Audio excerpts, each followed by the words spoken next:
What's up, everybody? Reed Wallach here, host of the Early Read and a Rithmm partner here to get you set for the college football playoff first round.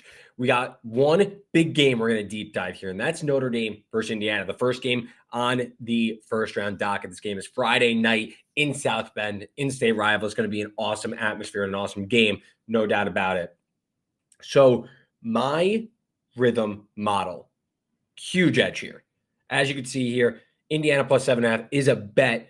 My model predicts Indiana plus 1.8. I think that there's a lot of avenues to Indiana staying in this game. And I know that there might be some residue from how they struggled against Ohio State in that game. But I believe when you go over to the research tab here on Rithmm, great part of the app and great way to help contextualize some of the thoughts that the Rithmm AI generated model is producing. Go over something like hits in Indiana's defensive line and how much havoc they've been able to cause over the balance of the season. Or quarterback hits, and I'm just going to throw a Notre Dame filter on there just so they stay in because they're technically not a Power 4 team. They're an independent.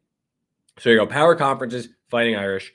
Go on over to hits, and you'll see Indiana, 11th in hits per game. Notre Dame, 21st.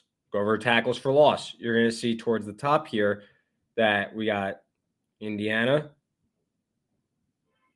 checking in right around like average 38th. They're able to get into the backfield really well and put teams behind the sticks.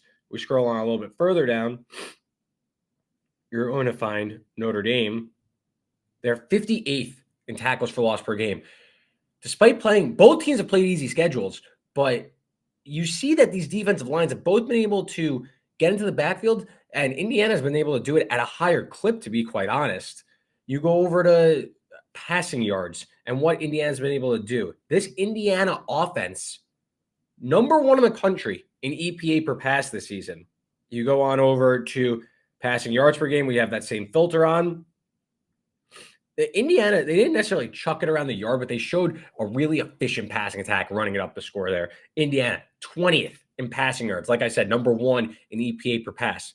Notre Dame hasn't really faced too many elite offenses.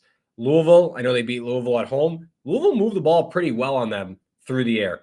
USC, they lost their best player, their best skill position player, Woody Marks, in the first quarter. They still put up 35 against the Irish. There were guys downfield all game. So I think Indiana's going to be able to take to the air here. I actually think this game kind of skews over, which would be kind of a departure from conventional wisdom because of Indiana's ability, I think, to test this Notre Dame secondary that is down its number one corner in Ben Morrison, and it hasn't been tested all that much this season.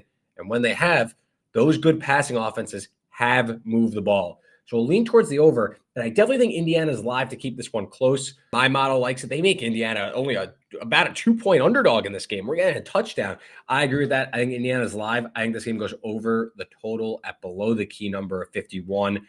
Make sure to get all your insights like this and use the sleek features in Rithmm, both for generating sports betting predictions and to help you get to the answer like I just did. You can do that all by signing up for Rithmm today and getting in on the action this college football bowl season. Best of luck, everybody, with the games.